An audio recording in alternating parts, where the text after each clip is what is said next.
हाँ बोलो आयुब भाई बोलो। क्या बोलती पब्लिक? हाय भाले पीर से सब खबरस्तान के वास्ते, खबरस्तान को जगह नहीं है, सब हम भीड़ से आए। ईदगाह की जमीन हमारी पूरी खबरस्तान को देना, सब हमारे भाई लोग सब आए। ठीक है ओके।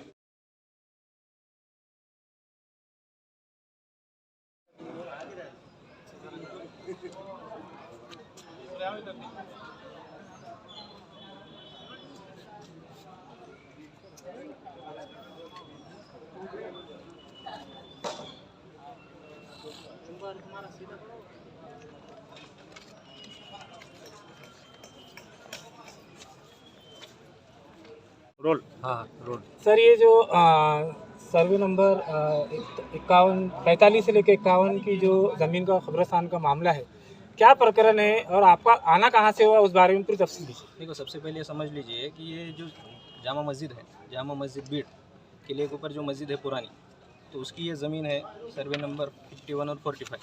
ये जो नगर रोड बीड़ के ऊपर है, इसके अंदर सबसे बड़ा इशू ये है कि ये जो ज़मीन है वक्फ की है, ये रिकॉर्ड ऑफ राइट्स में भी वक्फ है। इसमें जो सर्वे हुआ मराठवाड़ा वक्फ बोर्ड का, उसमें आई। उसके बाद ये गैजेटेड प्रॉपर्टी है, लेकिन 1999 में NT धोत्रे जो डिप्टी कलेक्टर थे अपनी भीड़ के, उन्होंने हैदराबाद अतियत इंक्वायरी एक्ट को नहीं लागू करते हुए इनाम मोबिलेशन एक्ट के हिसाब से सेक्शन 5 सेक्शन 6 के हिसाब से इसको मदद मार्च डिक्लेयर करके इसको वर्ग 1 की ज़मीन डिक्लेयर की। उसके बाद उस पर नाम हटा दिए, उसके डेवलपमेंटल प्लान किए, बहुत सारी चीज़ें किए जो कि violation of section 51 of Waqf act है। इसके वजह से सेक्शन 52A के हिसाब से इनके ऊपर 3 साल की सज़ा के लिए FIR की ऑर्डर के लिए आज की डेट में यहाँ पर कार्रवाई रखी गई है।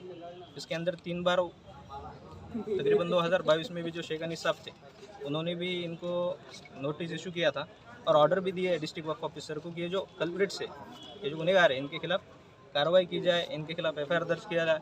लेकिन पॉलिटिकल प्रेशर्स की वजह से ये सब चीज़ें रुकी। अभी इतनी इंपॉर्टेंट जगह है कि भीड़ इतना बड़ा शहर है, इसके अंदर काफ़ी कम ज़मीन है।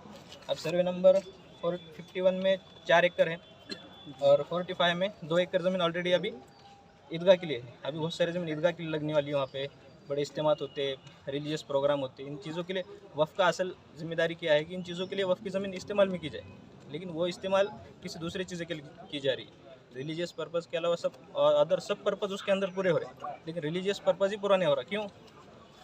इसके अंदर कहीं ना कहीं पर पॉलिटिकल प्रेशर है। लेकिन ये एक्ट के थ्रू, ये जो एक्ट है, ये एक्ट क्या बोल रहा है कि सेक्शन 51 है कि कोई भी ट्रांजैक्शन जब वक्फ बोर्ड के विदाउट परमिशन लिया जाता है, ये जब लिया जाता है तो ये ऑफेंस है, कॉग्निजेबल ऑफेंस है, नॉन बेलेबल है, 3 साल की सज़ा का ऑफेंस है। इसके लिए पिछले 3 बार नोटिस इशू हुई। इसके अंदर 23/11 के नोटिस में नॉन एप्लीकेंट खुद प्रेजेंट हुए और उन्होंने कहा भी, लेकिन पिछले बहुत सारे दिनों से जो तारीखें चल रही उसके अंदर नॉन एप्लीकेंट्स नहीं आ रहे, लेकिन वो मैटर चलते जा रहा। तो हमारी यही रिक्वेस्ट है सीओ साहब से भी कि आज का जो फाइनल जो हेयरिंग रहेंगी उसको फाइनल किया जाए और जो भी कल्प्रिट लोग हैं इनके खिलाफ सेक्शन 52A में इशू नोटिस करा के उनके खिलाफ FIR दर्ज किया जाए। और उसके बाद ये जो ज़मीन है, ये ऑर्डर इशू कराकर सेक्शन 41 के ऑर्डर इशू कराकर ये जो ज़मीन जो है ये ईदगाह और अदर रिलीजियस पर्पज़ के लिए रिज़र्व की जाए। और ये जो एक कमेटी बनी हुई है जिसको ईदगाह वाले पीर कब्रिस्तान जामे मस्जिद किला वेलफेयर एसोसिएशन है, इसके थ्रू और जो कमेटी है इनके थ्रू इसके हैंड ओवर की जाए। क्योंकि इतने सारे लोग इतनी सारी तादाद में यहाँ पर आए, इसका मतलब ये काफ़ी इंपॉर्टेंट इशू है। इतना इंपॉर्टेंट इशू है क्योंकि कोई भी किसी के प्राइवेट मिल्कियत के लिए, प्राइवेट प्रॉपर्टी के लिए यहाँ पे नहीं आया हो। ये सब अपने समाज का काम है, इसके लिए सब लोग आए हुए और हर एक ने यहाँ पर पर्टिकुलर यहाँ पे शपथ पत्र एफिडेविट दाखिल किया है वक्फ बोर्ड में। नियर अबाउट 60 to 70 लोगों ने आज दाखिल किए, तो उसको भी ऑन रिकॉर्ड लेके इसमें ऑर्डर पास कीजिए। बस इतनी हमारी जिम्मेदारी है। सर वक्फ बोर्ड मंदिर मसाजिद की जो जगह है वो उसके हकदार को मिलनी चाहिए, तो ये कितने एकड़ ज़मीन का मामला है? देखो, ये जो ज़मीन है इसके ऊपर एक सर्वे नंबर है तकरीबन 32 एकड़ का और दूसरा सर्वे नंबर है 19 एकड़ का। तो ये जो ज़मीन है, ये जो जामा मस्जिद, इसको तो तकरीबन 450 एकड़ ज़मीन है, 432 एकड़ ज़मीन है। लेकिन वही हर जगह पर यही प्रॉब्लम्स है। इससे पहले भी सर्वे नंबर 20E, यही जिनके खिलाफ नॉन एप्लीकेंट जो है उनके खिलाफ इससे पहले FIR हो चुकी है दूसरे मस्जिद के मैटर में। तो होता है ऐसा है कि ग्राउंड लेवल मैच होता है या फिर कहीं ना कहीं अथॉरिटी कम पड़ जाती है, रजिस्टर ऑफ FIR के लिए। तो ये चीज़ें काफ़ी इंपॉर्टेंट है इसके अंदर, क्योंकि यहाँ पे स्टाफ नहीं है, CO साहब नहीं रह रहे, वीडियो कॉन्फ्रेंसिंग से हो रही, कभी टेक्निकल इश्यूज आते, कभी तारीखें मिल जाती, तो इसके अंदर वो लोगों को चांस मिल जाता। सर भीड़ तो राजनीति में काफ़ी माहिर कहलाए जाते हैं, भीड़ के लोग, भीड़ के सियासतदान, तो क्या वक्फ मिनिस्टर को आपने निवेदन दिए? वक्फ मिनिस्टर को निवेदन दिया हुआ है, और भीड़ के मैटरों में ऑलरेडी पूरे महाराष्ट्र को मालूम है। 88 शेख की जो कमेटी है 2011 की, जो कि गवर्नमेंट ऑफ महाराष्ट्र ने खुद अपॉइंट किया था, उस कमेटी के ऊपर ये दोनों सर्वे नंबर पे जो इलीगल एक्टिविटीज़ हुई, वो सर्वे नंबर के ऊपर इलीगल एक्टिविटीज़ की नोन खुद 88 शेख कमेटी के रिपोर्ट के अंदर खुद जज साहब ने लिखी हुई है, और उसके अंदर खुद लिखा हुआ है कि सेक्शन 51 और 52 की कार्रवाई इनके खिलाफ होना ज़रूरी है, और जल्द से जल्द गवर्नमेंट ऑफ महाराष्ट्र खुद ये ऑर्डर दे कि इनके ऊपर कार्रवाई की जाए। लेकिन आज के डेट तक वक्फ बोर्ड भी इसके अंदर इशुएंस ऑफ नोटिस के बाद भी गवर्नमेंट ने पूरी चीज़ें होने के बावजूद भी अभी FIR नहीं हुआ। औरंगाबाद की CO साहब ने आपको टाइमिंग दिया है, तो कितने लोगों को मुलाकात का टाइम दिया है?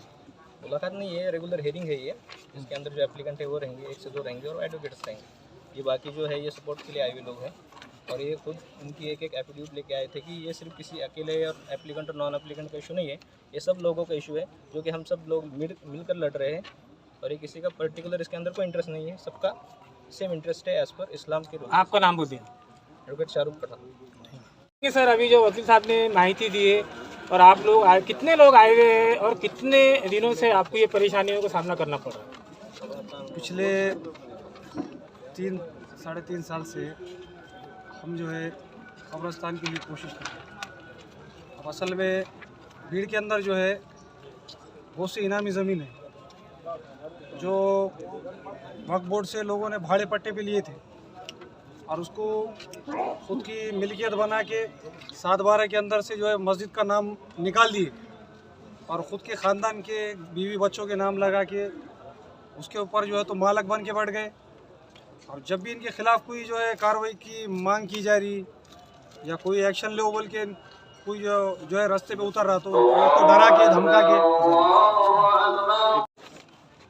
और जब भी ये मामला जो है तो कलेक्टर ऑफिस के सामने या वक्फ बोर्ड के सामने लाया गया, तो आवाज़ उठाने के वाले को जो है तो डरा के या लालच दे के किसी तरह से जो है तो उसको खामिश बिठाने का जो है तो यहाँ काम चल रहा। और भीड़ का जो देवस्थान की ज़मीन खाने का और दरगाह के और मस्जिदों के ज़मीन खाने का जो नाम है वो बम्बई तक मशहूर हो गया। पिछले जो है अधिवेशन के अंदर फडणवीस साहब के सामने भी ये मुद्दा आया, तो उन्होंने बोले कि उसको हम बहुत जल्दी से जो है तो रिज़ल्ट लगाने वाले। तो जब ये बम्बई तक मुद्दा जा रहा, तो भीड़ के अंदर सोचो फिर कि ये ज़मीनों को खाने का एक धंधा कितना आसानी से हो रहा, और उसके ऊपर जो है तो जो अधिकारी है, चाहे भू सुधार के हो चाहे वक्फ बोर्ड के हो, वो अधिकारी जो है तो आंखें मूझ के जो है तो सोने का नाटक कर रहे। ऐसे अर्ज़ों के ऊपर जो है तो ऐसे थप्पी की थप्पी लग जा रही, लेकिन कार्रवाई नहीं हो रही। उसके लिए जो है तो हमने वक्फ बोर्ड के ये जो मसला है ये हमने कलेक्टर मैडम के सामने रखे, और हमने जो तो 13 दिन का उपोषण करे। पूरे भीड़ शहर के जो तो रहवासी इसके अंदर थे, तो 13 दिन का जो तो अमर उपोषण करने के बाद में कलेक्टर मैडम ने हमको ये लेटर दिए कि ये जो ज़मीन है ये बोर्ड की है, और जब वक्फ बोर्ड हमको परमिशन दे देगा तो हम आपको कब्रिस्तान देने में हमारा कोई हर्ज नहीं है। कलेक्टर मैडम ने खुद जो है तो उसकी पानी करे, सर्वे करे, ऐसा हमको जो है तो वहाँ के अधिकारियों ने बताया। फिर वो लेटर लेके CO साहब के पास हम यहाँ पे आए, और यहाँ पे आने के बाद में जो है तो यहाँ के जो कुछ है लोग जो यहाँ पे उनकी जो तो जड़ें यहाँ पे मौजूद है, यहाँ से फ़ोन चल जाते हैं कि भाई ये आया और ये अर्ज़ दिया और ये कागज़ करा जो है। फिर भी हम अल्हम्दुलिल्लाह हम डरे नहीं, क्योंकि पूरे आवाम का मसला है और पूरे भीड़ शहर का मसला है कि भीड़ शहर में जो है कब्रिस्तान, एक तकिया कब्रिस्तान है, शहंशाह वली कब्रिस्तान है, और बाले पीर साहब का कब्रिस्तान है। तो ये तीनों भी कब्रिस्तान में बहुत कम जगह बची है। अब भीड़ शहर की इतनी बड़ी आबादी है, तो उनको जो है एक कब्रिस्तान की सख्त ज़रूरत है। और ये विषय लेके जो हम यहाँ साहब के पास आए, साहब ने हमारे पेपर वो सब देखे। अब ये साहब को खुला बताया हमने कि साहब ये देखो, ये यहाँ से भाड़े पट्टे से लिया ली ज़मीन है, इस पर मालक बन के बैठे वाले लोग। तो फिर उसके अंदर जो है तो 2022 के अंदर FIR करने के ऑर्डर भी है, लेकिन वहाँ पे मैनेजमेंट करके जो है तो इतना बड़ा गुनाह दबा दिया गया। सर अभी आपने बताया कि 3 कब्रिस्तान है, तो वो कब्रिस्तान कितने एकड़ में होंगे, और मुस्लिम आबादी कितनी है जो वहाँ पर तदफीन के लिए जगह मुनासिब होगी? अभी देखो, तकिया कब्रिस्तान जो सबसे ज़्यादा यूज़ होता, तो तकिया कब्रिस्तान के अंदर जगह ख़त्म हो गई थी, तो नगर पालिका के ठहराव से 2 एकड़ जो है तो कब्रिस्तान की जगह और दे दी गई वहाँ पे। अभी वहाँ पे मसला जो है तो तकिया के अंदर 2 एकड़ जगह भी है। और शहीशाह वाली जो कब्रस्तान है तो वहाँ पे भी बहुत कम जगह बची, लेकिन वहाँ पे भी ऐसी भूमि माफिया ने जो तो क्या करे, जो जहाँ कब्रें थी वो भी जगह बेच दी है, कब्रों के ऊपर भी घर बन रहे हैं आज वहाँ। अब एक बाले पीर का एक इलाका है जो जिसमें 5-6 एकड़ का कब्रस्तान था, लेकिन अब वहाँ कुछ 2 से 3 गुंठे ज़मीन बची रही है। अब प्रॉपर बाले पीर का अगर मुद्दा पकड़े तो 2500 मकान वहाँ पे मुस्लिम बस्ती है, 2500 घर है और आबादी दिन ब दिन बढ़ते जा रही और इलाका बढ़ते जा रहा है। लेकिन कब्रस्तान अब ये चंद दिनों में ख़त्म होने वाला है। अगर ये कब्रस्तान की जगह ख़त्म हो गई तो बाद में फिर कब्रस्तान के मसले आएंगे तो हम क्या करेंगे। ईदगाह का जो मसला है, ईदगाह का क्या मसला है और जो खातिर खवाज जो जिम्मेदार ठहराए जाएंगे तो उनके ऊपर क्या कार्रवाई हो, और आपका पूरा नाम बोल दीजिए। हमारी ऑलरेडी वहाँ पे बाले पीर के लिए और पूरे बीड़ शहर के लिए एक ईदगाह पैसों से खरीदे। ये भूमाफियों ने हर गरीब से, जो बर्तन धोने वाले हैं, रिक्शे वाले, इनसे जो है तो पैसे वसूल करे। एक करी जो है तो 3 लाख रुपए इन्होंने लिए और हर घर से पैसा दिया गया और ये 6 एकड़ ज़मीन खून पसीनों के पैसों से खरीद के वहाँ ईदगाह बनाने वाली है। आज बीड़ शहर की सबसे बड़ी ईदगाह है, 2 ईदगाह है, एक पुरानी ईदगाह है और एक नई ईदगाह है। आज ईद की नमाज हो, इज्तिमा हो, वहाँ पे होता, लेकिन वो 6 एकड़ की ज़मीन काफ़ी नहीं है। अब आगे कब्रस्तान का मसला है, कौम के वास्ते जो है तो स्कूल हो, दवाखाने हो, ये चीज़ों के बारे में कौन सोचेगा। आज अल्हम्दुलिल्लाह गवर्नमेंट तो सारे अल्पसंख्यक विभाग के वास्ते जो तो करोड़ों का बजट डाल रही है, लेकिन वो बजट डालना कहाँ, वो मांगने को कोई तैयार नहीं है, क्योंकि अपने लोगों को मालूम ही ना ये चीज़ें।